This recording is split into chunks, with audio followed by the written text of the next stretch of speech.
Dave CHAFFEE is one of the strongest arm wrestlers in the history of the sport. Although he hasn't had the best of luck lately, there was a time in which Dave was probably the #1 guy on the planet. He defeated Denis Saplenkov in 2013 when Denis was destroying everyone. Now Dave didn't technically get the #1 rank from this because Denis didn't have the #1 rank, but I think most people would have considered Denis to be the #1 guy at that point. 10 years later in 2023, after the potential peak of Dave CHAFFEE's career, he may not be quite as strong or have quite as high of a rank as he once did. But one thing that has not changed is Dave CHAFFEE's forearms. Throughout his entire career and even to this day, Dave CHAFFEE's forearms are absolutely ridiculous. In this video, we will discuss how Dave is trained in order to develop his forearms to the extent that he has. Firstly, one of the most important things is Dave's arm wrestling style. Dave pretty much always holds on to his opponent to a certain degree. This may make Devin Larratt cringe from a technique perspective, but from a hypertrophic perspective, this is perfect.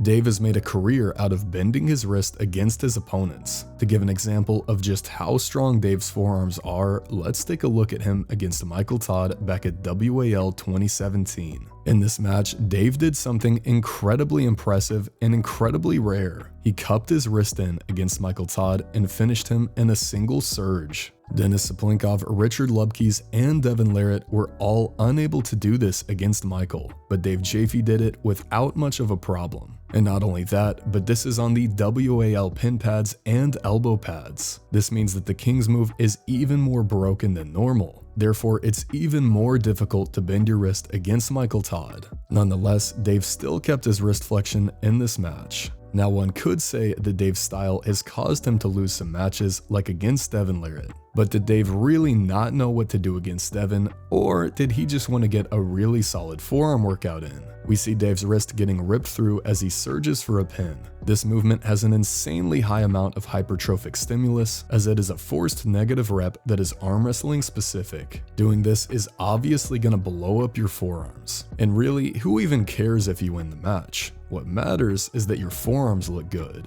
Now let's take a look at Dave's specific weight training for his forearms. If you take a look at Dave's Instagram, you will see him doing a lot of rowing based movements through some sort of cupping handle. First, we see him doing rows with a classic spinning handle. This handle is very simple and applies a pretty even mixture of pressure into both your finger flexion and wrist flexion. This is a classic forearm exercise for arm wrestling, and this will definitely work, but it's not my favorite. Next, we see Dave perform an exercise I personally like much better. This is not just a normal spinning handle, this is a wrist wrench, and it's one of the wrist wrenches that has a strap around the back of your hand. I find that this exercise is a much better replication of cupping inside a strap. This exercise is weighted much more heavily in favor of wrist flexion over finger flexion. It's also worth noting that Dave does use other handles sometimes, but based off of the frequency at which he posts videos of spinning handles and wrist wrenches, I'm assuming that those are his favorites. And by the way, the heaviest weight we've seen Dave work with on the spinning handle is 180 pounds for reps, not counting friction. So that probably gives you some sort of idea of how hard it is to top roll Dave CHAFFEE. So there you have it. If you want to build massive forearms in the style of Dave CHAFFEE, arm wrestle in a style that is based around cupping and dragging.